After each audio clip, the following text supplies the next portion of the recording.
ஆண்டவரும் அருமை இரட்சகருமாகிய இயேசு கிறிஸ்துவின் நாமத்தில் உங்கள் யாவருக்கும் இயேசு கிறிஸ்துவின் உயிர்த்தெழுந்த நல்வாழ்த்துக்களை அன்போடு கூட சொல்லிக்கொள்ளுகிறேன். வீடுகளில் குடும்பத்தில் ரொம்ப சந்தோஷமாக உங்களுடைய வாழ்க்கையும் நன்மையும் உங்களுடைய வீட்டின் மனமகிழ்ச்சியும் பெருகட்டும் என்று வாழ்த்துவதோடு உங்களை ஆசீர்வதிக்கிறேன். ஆண்டவராகிய தேவன் நமக்கு தந்த செயல்களிலெல்லாம் ஒரு முக்கியமான ஒரு நல்ல செயலைத்தான் இன்றைக்கு நாம் அனுபவித்து கொண்டிருக்கிறோம். கிறிஸ்து இயேசுவின் உயிர்த்தெழுதல், அதை பற்றி பரிசுத்த வேதம் சொல்லுகிற ஒரு உத்தம வாக்கை உங்களுக்கு காண்பிக்கும் பொருட்டு என்னோடு கூட லூக்கா எழுதின சுவிசேஷத்தின் 24ஆம் அதிகாரம் அதனுடைய 1 முதல் 6 வசனங்களை நானே வாசிக்கிறேன். கவனமாய் கேளுங்கள். வாரத்தின் முதலாம் நாள் அதிகாலையிலே தாங்கள் ஆயத்தம் பண்ணின கந்தக வர்க்கங்களையும் அவர்கள் எடுத்துக்கொண்டு வேறு சில ஸ்திரீகளோடும் கூட கல்லறையினிடத்திற்கு வந்தார்கள். கல்லறை அடைத்திருந்த கல் புரட்டி தள்ளப்பட்டிருக்கிறதை கண்டு உள்ளே பிரவேசித்து கர்த்தராகிய இயேசுவின் சரீரத்தை காணாமல் அதை குறித்து மிகுந்த கலக்கமடைந்திருக்கையில் பிரகாசமுள்ள வஸ்திரம் தரித்த 2 பேர் அவர்கள் அருகே நின்றார்கள். அந்த ஸ்திரீகள் பயப்பட்டு தலை கவிழ்ந்து தரையை நோக்கி நிற்கையில் அந்த 2 பேரும் அவர்களை நோக்கி, உயிரோடு இருக்கிறவரை நீங்கள் மரித்தோரிடத்தில் தேடுகிறது என்ன? அவர் இங்கே இல்லை, அவர் உயிர்த்தெழுந்தார் என்றார் என்பதை. ஆண்டவராகிய இயேசு கிறிஸ்துவினுடைய சிலுவை மரணத்திற்கு பிறகு நடைபெற்ற ஒரு மகா பெரிய சம்பவம். அது உலகத்தையே அசைத்து போட்ட சம்பவம். அனைத்து மக்களும் அப்படி ஒன்று மெய்ச்சிலிர்த்து போன ஒரு அருமையான சம்பவம்.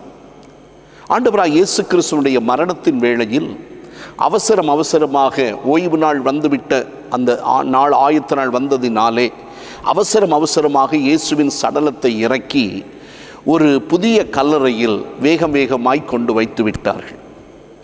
அந்த சரீரத்திற்கு செய்ய வேண்டிய பரிமள வர்க்கங்கள், கந்த வர்க்கங்கள் போன்றவை தன்னுடைய அன்புக்குரியவர்கள் இடாமலே அதை அடக்கம் பண்ணியிருந்ததை கண்டு இயேசு கிறிஸ்துவை நேசித்த அவருடைய சீஷர்களும் பிள்ளைகளும் கந்த வர்க்கங்களை ஆயத்தம் பண்ணிக்கொண்டு வாரத்தின் முதல் நாளாகி அன்று அதிகாலையிலேயே எழுந்து நடந்து ஆண்டவராகிய இயேசு கிறிஸ்துவுடைய கல்லறை இடத்திற்கு ஓடி வருகிறார்கள்.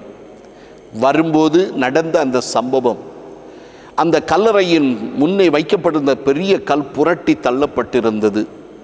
அவர்கள் ஓடி சென்று உள்ளே பார்த்த பொழுது ஆண்டவராகிய இயேசுவை எங்கே காணவில்லை. போனவர்கள் ஸ்திரீகள்.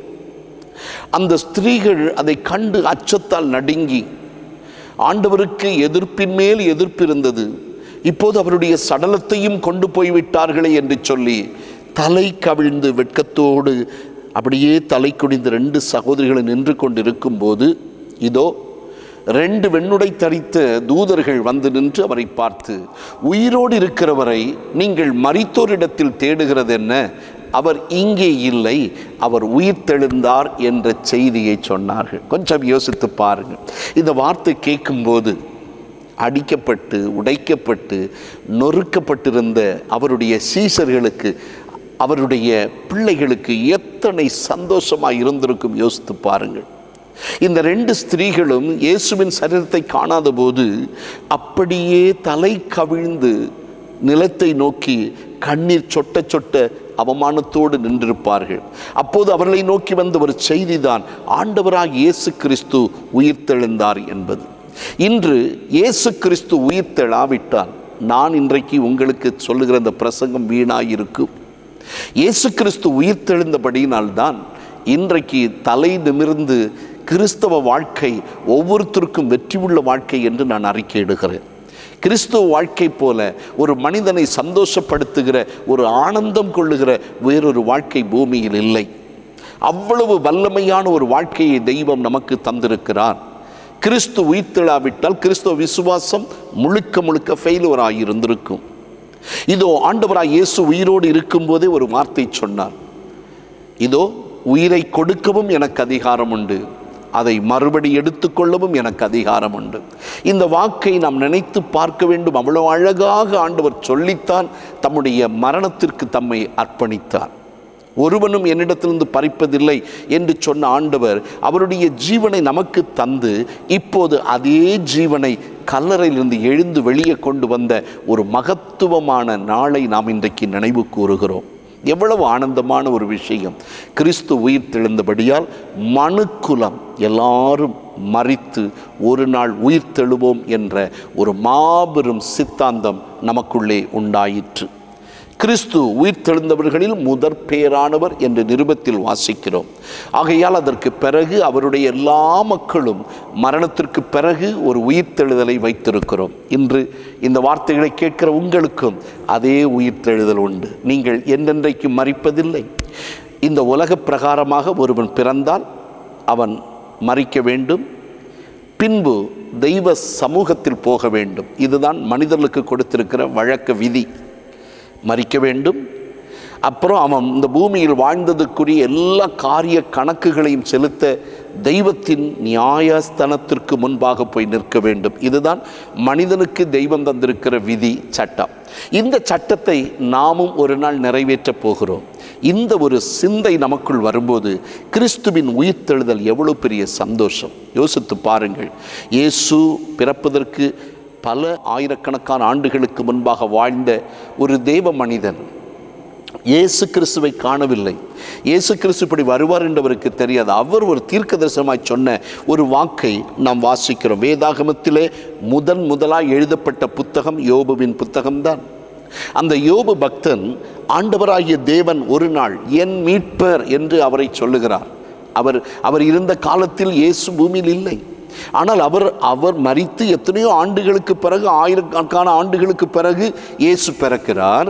அந்த இயேசு கிறிஸ்துவை என் மீட்பர் என்று மரித்த மனிதனும் சொல்லுகிறான். இதை மறக்கக்கூடாது. அதனால தான் முதல்ல சொன்னேன், இயேசு கிறிஸ்து பிறப்பதற்கு முன்னாலே இருந்த மரித்தவர்களுக்கும் இயேசு கிறிஸ்துடைய மரணம் பொதுவானது என்று நான் சொல்ல காரணம். இங்கே பாருங்கள், நான் அதை வாசிக்கிறேன். யோபுவின் புத்தகம் 19ஆம் அதிகாரம் 25ஆம் வசனம், என் மீட்பர் உயிரோடு இருக்கிறார் என்றும் அவர் கடைசி நாளில் பூமியின் மேல் நிற்பார் என்றும் நான் அறிந்திருக்கிறேன். பார்த்தீங்களா? என் மீட்பர் ஆண்டவராகிய இயேசு கிறிஸ்து, அவர் உயிரோடு இருப்பார். ஒரு நாள் அவர் உயிர் தெழுவார். அவரை நான் காண்பேன். ஆண்டவருடைய உயிர்த்தெழுதலை நான் அறிவேன். நான் அதை அறிந்திருக்கிறேன் என்று அழுத்தமாக சொன்ன முதல் மனிதன்.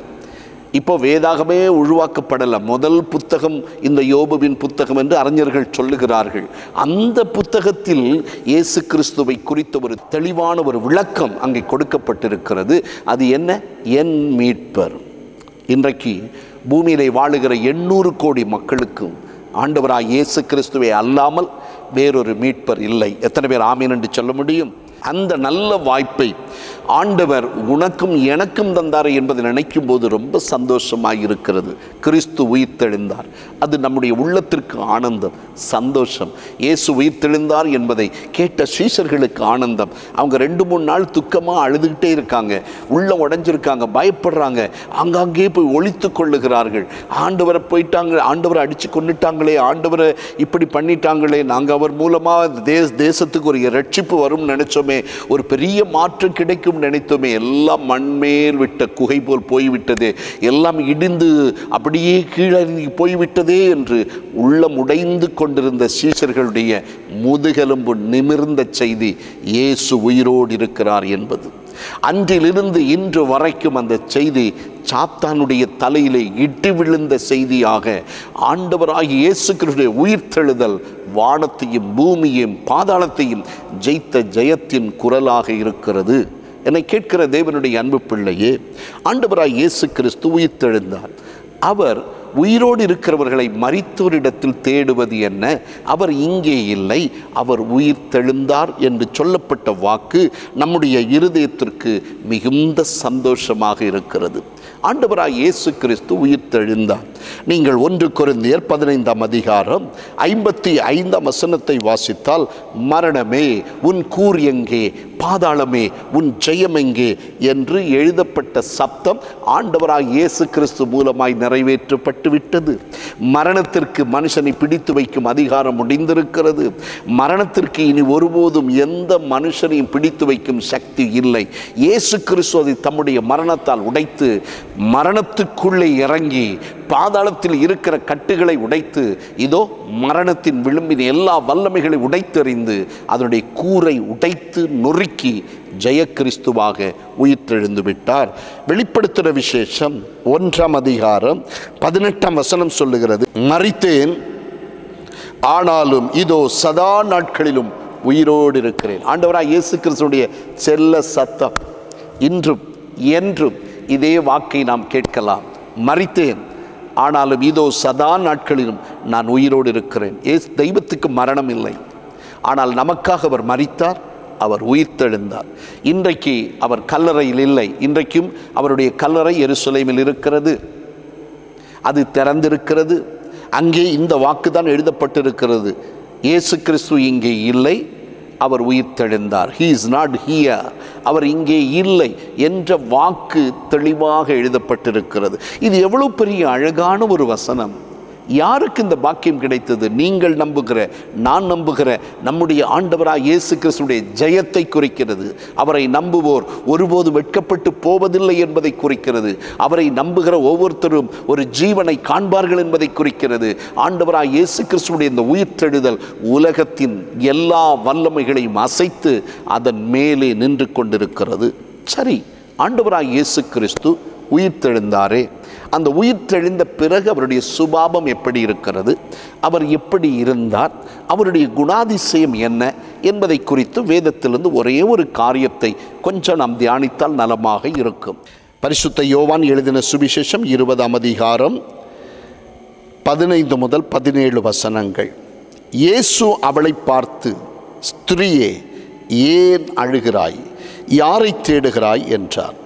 அவள் அவரை தோட்டக்காரர் என்று எண்ணி, ஐயா, நீர் அவரை எடுத்துக்கொண்டு போனதுண்டானால் அவரை வைத்த இடத்தை எனக்கு சொல்லும், நான் போய் அவரை எடுத்துக்கொள்ளுவேன் என்றாள். இயேசு அவளை நோக்கி, மரியாளே என்றார். அவள் திரும்பி பார்த்து, ரபூனி என்றாள். அதற்கு போதகரே என்று அர்த்தமாம். இயேசு அவளை நோக்கி, என்னை தொடாதே, நான் இன்னும் என் பிதாவிடத்திற்கு ஏறி போகவில்லை. நீ என் சகோதரரிடத்திற்கு போய், நான் என் பிதாவிடத்திற்கும் உங்கள் பிதாவினிடத்திற்கும் என் தேவனிடத்திற்கும் உங்கள் தேவனிடத்திற்கும் ஏறி போகிறேன் என்று அவர்களுக்கு சொல்லு என்றார். எவ்வளவு அழகான, அற்புதமான, ஒரு மகத்துவமான வாக்கு. யாரோடு பேசினார் தெரியுமா? கந்தக வர்க்கங்களை எடுத்துக்கொண்டு என் ஆண்டவருக்கு அடக்க ஆராதனைக்கு ஒன்றும் நான் செய்யவில்லையே என்று பதறி கொண்டு வந்திருந்த பெண் தலை கவிழ்ந்து அழுது கொண்டு ஆண்டவரை எடுத்துக்கொண்டு போய்விட்டார்கள் என்று துக்கம் கலந்த இருதயத்தோடு இருந்த பெண்ணோடு ஆண்டவராய் இயேசு கிறிஸ்து முதலாக பேசின வார்த்தை, ஸ்திரீயே, ஏன் அழுகிறாய். இந்த வார்த்தையில் அவருடைய குணாதிசயம் வெளிப்படுகிறது.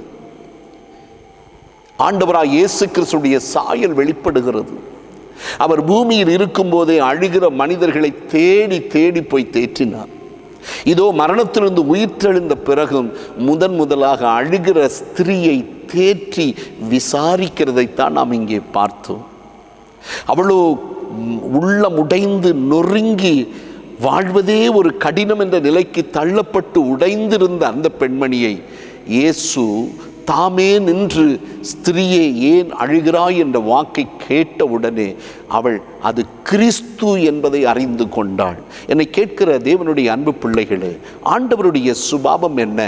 ஆண்டவருடைய பிள்ளைகளை விசாரிப்பது, ஜனங்களை நடத்துவது, அன்புக்குரிய மக்களை ஆதரிப்பது, அவரிடத்தில் அன்பாயிருப்பவர்களை நன்றாய் நடத்துவது, அன்பாயில்லாதவர்களையும் நேசிப்பது தான் தெய்வத்தின் சுபாவம். ஆண்டவர் இன்றைக்கும் அந்த குணாதிசயத்தை உடையவர், உங்களை விசாரிக்கிறவர் என்று சொல்லுகிறேன். ஆண்டவராகிய தேவனுடைய சுபாவம் மாறவில்லை. அவர் கர்த்தர், அவர் மாறாதவர். தி லார்ட் டு நாட் சேஞ்ச். ஆண்டவராகிய தேவன் ஒரு நாளும் மாறாதவர். நம்முடைய வாழ்க்கையில் நன்மைகளை கொடுக்கிற தேவன், அவர் கைவிடாத கர்த்தர், ஒவ்வொருத்தரையும் விசாரிக்கிற அப்பா, உயிர்த்தெழுந்த தெய்வம் இன்றைக்கும் விசாரிக்கிறவராகவே இருக்கிறார். ஆகையால் தான் நாம் இன்றைக்கு அவரை நம்பி இந்த இடத்தில் வந்திருக்கிறோம். இயேசு உயிர்த்தெழுந்த பிறகு அவருடைய சுபாவம் மாறவில்லை. அவர் மீண்டும் அதே சுபாவத்தில் இருக்கிறார். அவருடைய சுபாவத்தில், அவருடைய பேச்சில் ஒரு மாற்றம் வரவில்லை. எல்லாம் அதே சுபாவத்தில் இருக்கிறார். மீண்டும் அதே அன்புதான். இந்த ஜனங்கள் எல்லாம் இயேசுவை விட்டுவிட்டு ஓடினவர்கள். இயேசு சிலுவைக்கு போன போது எல்லாரும் சிதறி ஓடினார்கள். ஆனால் இயேசுவின் அன்பை பாருங்கள், குறையவே இல்லை. வற்றாத அன்பு, தெய்வீக அன்பு. அவருடைய சுபாவத்துக்கு எந்த மாற்றம் வரவில்லை.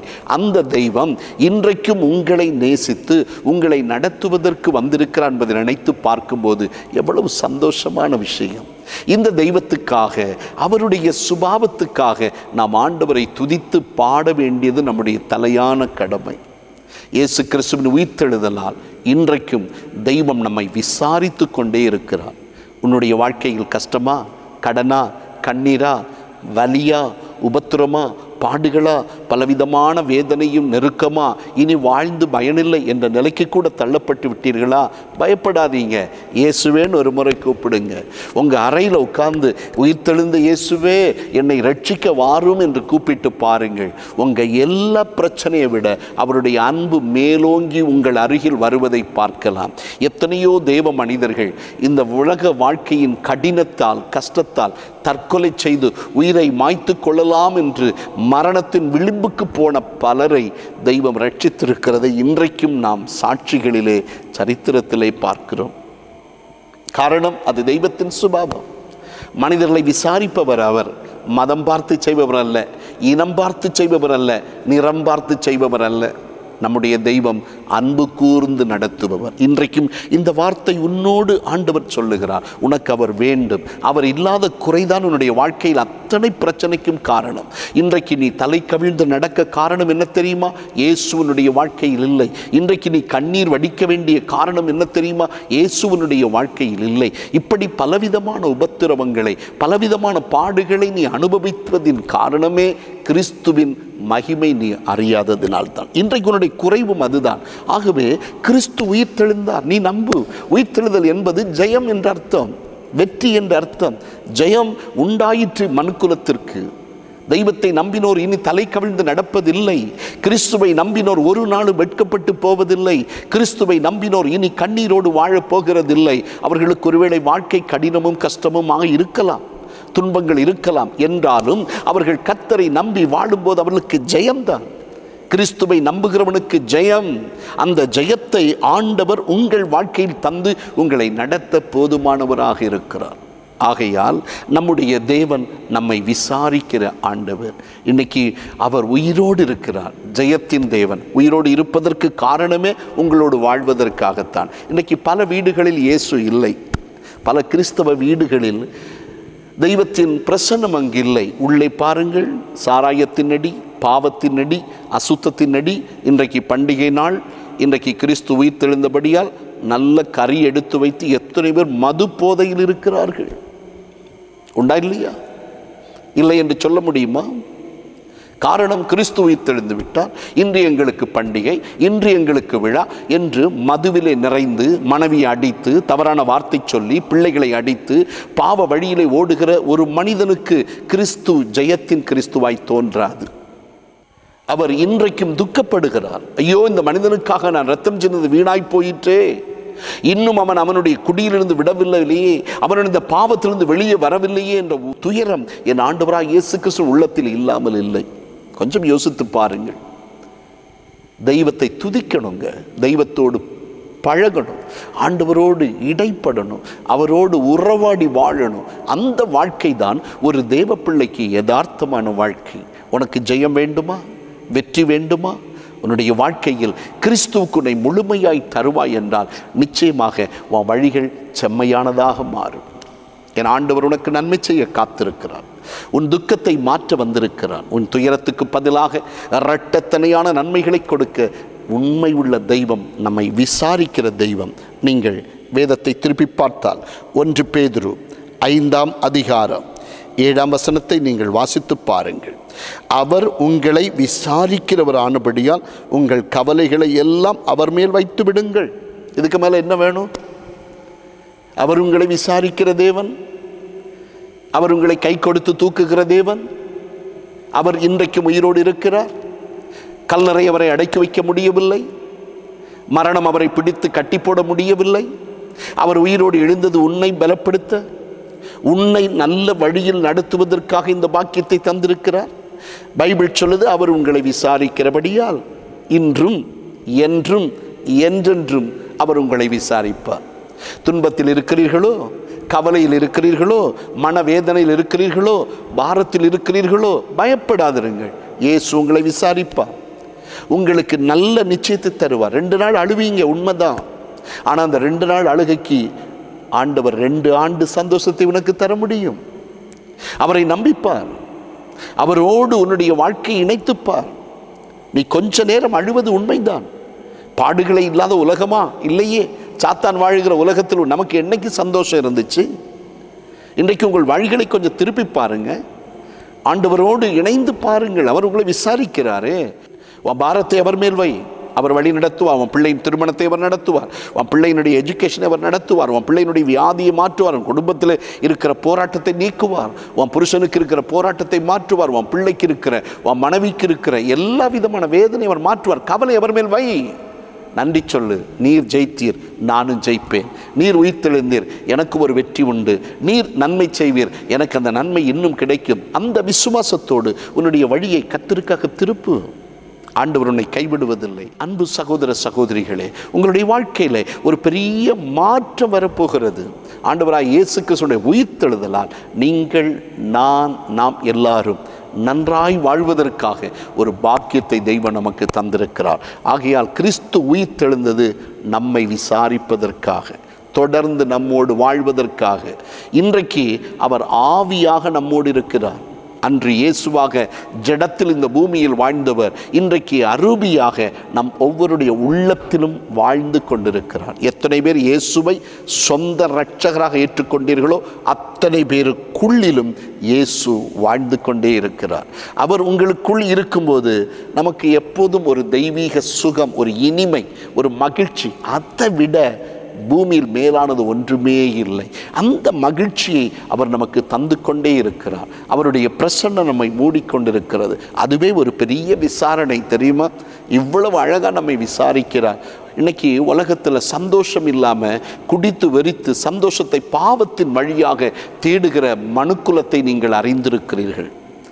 லட்சம் லட்சமாய், கோடி கோடியாய் பணங்களை வீண் விரயம் செய்து அதன் வழியாக சந்தோஷம் கிடைக்குமா என்று நினைக்கிற எண்ணற்ற மனிதர்கள் உண்டு. ஆனால் கிறிஸ்து நமக்கு தருகிற சந்தோஷம், நம்முடைய இருதயத்தில் அவர் வாழும்போது அது உலகம் தருகிற சந்தோஷம், சமாதானம் அல்ல, தெய்வத்தின் சமாதானம் நம் உள்ளத்தில் வருகிறது. என்ன கவலை வந்தாலும், என்ன பாடுகள் வந்தாலும், என்ன நோவு வந்தாலும், என்ன உபத்திரவம் வந்தாலும் இயேசப்பா கூடவே இருந்து வழி நடத்துவதை நாம் பார்க்க முடியும். ஏனென்றால் கர்த்தர் நம்மோடு கூட இருந்து நம் வழிகளை செம்மைப்படுத்தி நமக்கு நல் பாக்கியத்தினை தருவதற்காக ஆண்டவர் இந்த பூமியில் இருக்கிறார். யோவான் எழுதின சுவிசேஷம் 21ஆம் அதிகாரம். திபேரியா கடற்கரையில் இயேசு கிறிஸ்து தம்முடைய சீஷர்களை சந்தித்தார். இது ஒரு 3வது தரிசனம். நான் இப்போ எதுக்கு இதை சொல்கிறேன் அப்படின்னா, இந்த சீஷர்கள் எல்லாரும் பயந்து போய், இனி நம்முடைய ஊழியம் முடிந்தது, இனி நமக்கு வாழ்வில்லை, பழைய வேலைக்கு போய்விடுவோம் என்று சொல்லி மீன் பிடிக்க போய்விட்டார்கள். அவர்களுடைய நம்பிக்கை எல்லாம் வீணாய் போயிற்று. அவர்கள் எல்லாம் உடைந்து இனி மறுபடியும் அந்த வேலைக்கு போகும்போது ஆண்டவராய் இயேசு கிறிஸ்து அந்த திபேரியா கடற்கரையிலே காலையிலே போய் நின்று கொண்டார். நின்றவர் என்ன செய்தார் தெரியுமா? அங்கு கரி நெருப்பு மூட்டி தீ பற்ற வைத்து நல்ல சில மீன்களை பிடித்து சுட்டு வைத்து கொண்டிருந்தார்.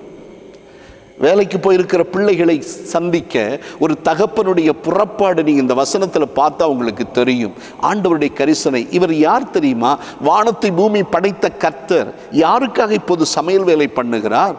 அவருடைய பிள்ளைகளுக்கு, அவருடைய ஜனத்துக்கு, அவரோடு கூட வாழ்ந்த அவருடைய பிள்ளைகளுக்காக ஆண்டவர் உணவு தயாரித்து அவங்க தூரத்திலேயே வரும்போது இவர் இங்கிருந்து கூப்பிடுகிறார், பிள்ளைகளே வாருங்கள், சாப்பிட வாருங்கள். என்ன பெரிய அழகு!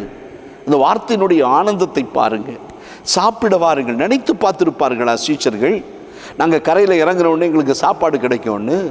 இங்கு தெய்வத்தினுடைய விசாரணை, தெய்வம் எப்படி விசாரிக்கிறார், பிள்ளைகளை எப்படி நேசிக்கிறார், தம்முடையவர்களை எப்படி பாதுகாக்கிறார், எப்படி அவர்களுக்கு நல்பலன் கொடுக்கிறார் என்பதை மிக தெளிவாக இந்த வசனம் நமக்கு சொல்லுகிறது. இந்த தெய்வம் இன்றைக்கும் உங்களை விசாரிக்கிறார். நான் நினைக்கிறேன் அந்த கடற்கரையில் எவ்வளோ காத்து இருந்திருக்கும். ஒரு அடுப்பை பற்ற வைப்பதற்கு எவ்வளோ கஷ்டம். அம்மாமாருக்கு தெரியும். விறகடுப்பு யூஸ் பண்ண தாய்மார்கள் இப்போது இருக்கிறாங்க பூமியில். அவங்களுக்கு தெரியும் அது எவ்வளோ கடினம் என்று. ஆனால் தெய்வம் அந்த நல்ல காரியத்தை, இந்த பிள்ளைகளுக்காக அவர் செய்த தியாகத்தையும் அந்த செயல்பாடையும் கொஞ்சம் பாருங்கள். சீசர்களை மறுபடியும் சந்திக்க அவர்களுக்கு முன்பாக இப்படி தன்னை தாழ்த்தணுமா? இத்தனை கரிசனையா? இத்தனை விசாரணையா? நீ ஆண்டவருக்கு உன்னை ஒப்பு கொடுக்கும் போது உன் மேலே ஆண்டவர் வைத்திருக்கிற கரிசனையை இந்த வசனம் நமக்கு தெளிவாய் சொல்லுது. அதனால தான் நான் தீவிரமாக உங்களுக்கு உண்மையாக சொல்கிறேன், கர்த்தர் உங்களுக்கு போதும். அவர் இருந்தால் உங்களுடைய எல்லா வாழ்வும் அதின் காலத்தில் நேர்த்தியாகவே நடந்திடும். இந்த விசுவாசம் தெய்வ பிள்ளைகளை உங்களுக்கு வேண்டும். நீங்கள் இன்னும் வேதத்தை வாசித்தால் லூக்கா எழுதின சுவிசேஷம் 24ஆம் அதிகாரம் 13 முதல் 31 வசனத்தை படித்தார். ஆண்டவர் அதே நாளில் எம்மாவூர் சீசர் கவலையோடும் கலக்கத்தோடும் 2 அப்போஸ்தலர்கள் அவருடைய சீசர்கள் எம்மாவூருக்கு நடந்து போயிட்டே இருக்காங்க. எருசலேமிலிருந்து ஒரு குறிப்பிட்ட தூரம் இருக்கிற எம்மாவூர் என்ற தேசத்துக்கு போகிறாங்க.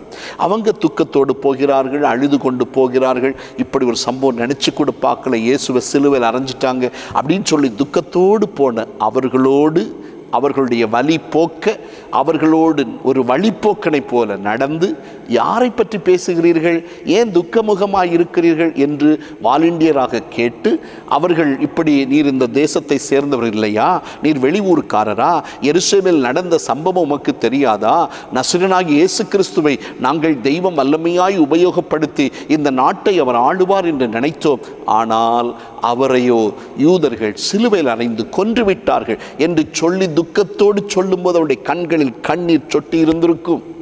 இயேசு அதை பார்த்து அவர்களுக்கு வேத வசனத்தை விளக்கி அன்பு கூர்ந்து நற்செய்தி சொல்லி அந்த வார்த்தைகளெல்லாம் புரிய வைத்து ஒரு பகல் முழுவதும் அவளோடு நடந்து மாலை ஆனபோது இன்னும் தூரமாய் போகிறவரை போல தன்னை காண்பித்து, நான் போகிறேன், நீங்கள் போங்க, டாட்டா பைபைன்னு சொல்லி போகிறது மாதிரி அவர் போகும்போது, இந்த சீஷர்கள் நேரம் பொழுது போயிற்று, ஒரு பகல் முழுவதும் எங்களோடு நடந்திருக்கிறீர், இனி நீர் பயணம் செய்ய வேண்டாம், எங்கள் வீட்டில் வாரும் தங்கும் என்று வருந்தி அழைத்ததின் பேரில் அவருடைய வற்புறுத்தலுக்கு தட்டாமல் அந்த வீட்டுக்குள்ளே போய் அப்படியே அவருக்கு சாப்பாடு கொடுத்தாங்க.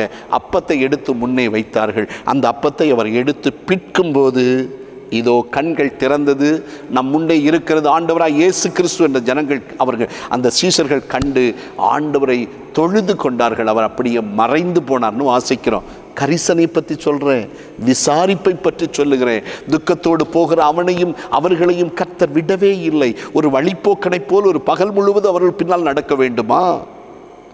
ஒரு தகப்பன் செய்கிற செயலை இந்த தேவன் செய்வதை நாம் அங்கே பார்க்கிறோமே. உயிர்த்தெழுந்த ஆண்டவர் இன்றைக்கும் இப்படித்தான் நமக்கு உதவி செய்கிறார். இன்றும் இந்த கடைசி காலத்தில் கிறிஸ்துவின் 2ஆம் வருகையை நம்பி எதிர்பார்த்து காத்திருக்கிற நம் ஒவ்வொருடைய வாழ்க்கையிலும் நாம் எதிர்பார்த்திருக்கிற விஷயத்தில் கர்த்தர் இப்படித்தான் நம்மை விசாரிக்கிறார்.